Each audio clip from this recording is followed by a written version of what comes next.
Duncan, I'm married to an Air Force guy too, but it's appreciate that we have a Marine here today. We need the ground forces to keep us safe. I really appreciate being included in this discussion today that goes to the heart of our federal government's responsibility and our constitutional responsibility to keep the American people safe. But where we are today, because of Washington's addiction to spending, there's no question that America faces an unprecedented fiscal crisis in this country. I fully agree with what Admiral Mike Mullen said when he said that the national debt is one of the greatest national security threats to our country. But we all appreciate with the fiscal crisis that we have right now, we cannot thoughtlessly slash defense spending and create a national security crisis on top of the economic crisis that we face. And contrary to what I hear from many of my friends on the left, we have to put in perspective of where we are on defense spending, because we're actually at the lower end in terms of percentage of spending relative to GDP on defense on a historical level, and it is not our defense spending that has been the primary driver of our $14 trillion plus debt. To put it in perspective, if we eliminated all of the Department of Defense expenses in 2011, including our expenses in Iraq and Afghanistan, we would only cut this year's deficit in roughly half. That is the perspective that we have to keep in mind as we go forward and look at our Department of Defense budget. Over 60% of our federal spending is on entitlement programs. And that's in the reverse of where we were 30 years ago. You bring us back 30 years ago, we were spending in reverse. We're spending about 70% on defense and non-defense spending and only about 30% on entitlement.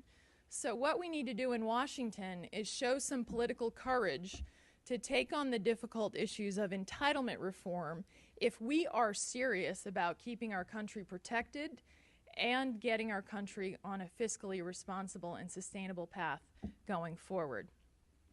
Having had the privilege of speaking with many of our military leaders, I want to say this. One of the great things about being a new senator in Washington, we have some of the best leaders in the world. I am so encouraged every time I meet a leader in our military. Every time I meet one of our armed forces from every level, they are the most impressive individuals in our country, and we should be very, very proud of their leadership. And we should listen to our military leaders when it comes to protecting our country. What I've heard from our military leaders is that the initial round of cuts in the $450 billion range that we're talking about over the next 10 years are going to be tremendously difficult.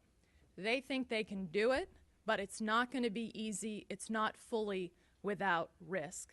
But if we allow this super committee to fail and we go into the point where the automatic sequestration occurs, we know what's going to happen because we've heard it, unfortunately, from our military leaders. The new chairman of the Joint Chiefs, Martin Dempsey, has described that proposals from anywhere from $400 billion to $1 trillion over the next decade will be extraordinarily difficult and very high risk. And Secretary Panetta recently came out and said that if sequestration occurs, if the debt committee fails to act, that it'll be devastating to our national security. And that's not to say that the defense budget should not be immune from getting our fiscal house in order in Washington. I fully agree with what Senator Graham said, that there are reforms that we need to make. I just want to make 3 observations as a new member of the Armed Services Committee. First observation, we've got to make sure that we can audit our Department of Defense budget. It's shocking that we can't audit the Department of Defense. How are we going to prioritize our spending if we don't really fully know that we can account for the spending we have and whether it's effective? Second, let's make sure that we don't continue to send money to the enemy, because we have seen from the recent report from the Commission on Wartime Contracting that the second largest source of income for the insurgents in Iraq and Afghanistan are taxpayer dollars. That's why Senator Scott Brown and I are sponsoring a bill in the Senate called No Contracting with the Enemy, and it'll allow the Department of Defense to cut through the bureaucracy and cut off funds right away without going through a lot of legal lawsuits in our federal court system to make sure that our taxpayer dollars don't go to the enemy. Third, a third-year law student could negotiate better contracts on behalf of the United States of America than some of the contracts I have seen where we are doing procurement on behalf of our country. And we have to change that if we are going to be smart stewards of the taxpayer dollars. We can take every step to make sure that we eliminate waste, fraud, and abuse with the Department of Defense, and we should take those steps. But I think all of us here appreciate that that's not going to get us to the hundreds of billions of dollars in savings that we're talking about here. So where are we in this? Let's not forget the lessons of history as we go forward. And I'm going to be reminding my colleagues of the lessons of history, even though I'm a new member of the Senate. America has an unfortunate tendency to slash military spending in the wake of wars and major conflicts. Between the end of World War II and the beginning of the Korean War, eager for a peace dividend, Congress cut defense spending precipitously. We cut it from a percentage of GDP of 19.2% in 1946 to 3.5% in 1948. And what happened? On June 25th in 1950, the North Koreans launched a coordinated attack on South Korea. A few days later, President Truman authorized General MacArthur to commit ground forces under his command in Korea. And the initial American force sent to Korea, known as Task Force Smith, was ordered to make contact with the enemy and fight a delaying action. What happened? Approximately 500 members of that task force were sent to Korea. They were insufficiently manned, they were inadequately equipped, they were poorly trained, and despite their courageous fighting, we lost over 180 Americans very quickly in that unit. So when we talk about what is a hollowed out force, it's a term we throw around, but let's think about the real meaning of what a hollowed out force is. It's not only about our inability to protect our country against future contingencies, we are putting our soldiers' lives unnecessarily at risk if we go back to hollowing out our forces. That's what makes this round of proposed defense cuts, when you think about it, where we are, so unique, is that they have come before our two wars have ended that we're engaged in right now. And we're actually trying to engage in these cuts while we're still engaged in two wars. And unfortunately, when I see what's happening in this administration, politics seem to be driving the decisions in terms of what we see happening in Iraq and Afghanistan on withdrawal and troop levels at this point, instead of thoughtful consideration of our generals and the leaders who know most about what is best to succeed. Excessive cuts to defense will result in cuts to our force structure. I have the privilege of serving as the ranking member of the Readiness Subcommittee.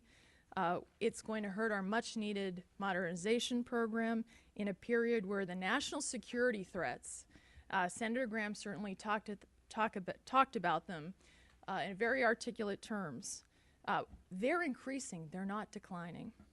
Cuts to the Army and Marine Corps and end strength will result in more frequent deployments for remaining soldiers and Marines, less time to train, greater stress on the troops and their families, and this adds up to reduced readiness and, of course, an increased national security risks. Cuts to our key modernization programs like the F-35 Joint Strike Fighter will jeopardize America's tactical air superiority in East Asia as China and Russia aggressively investing in their own fifth-generation stealth fighter aircraft. Let's look at what China's doing. Is now really the time where we draw back from the world? Are we going to let them be the dominant power? Well, I am very deeply committed as a new member of the Senate to addressing our fiscal crisis. I will not do so while putting our national security at risk. And that brings me back to what I started with, which is let's take on the real drivers of our spending in Washington. Entitlement spending. Why are we taking it out of the backs of our troops and out of our fundamental constitutional duty to protect the American people instead of making the hard choices that need to be made and showing the political courage that it will take to address these drivers of spending that are unsustainable and that will threaten our national security as we go forward? I appreciate all of you having me here today, and I look forward to seeking your opinions and advice as we seek to make sure that America is safe and that our troops are fully supported. And we are blessed to live in the greatest country on earth. We cannot lose sight of that, and we cannot allow our national security to be subjugated to our failure to make the hard political choices in other areas. Thank you.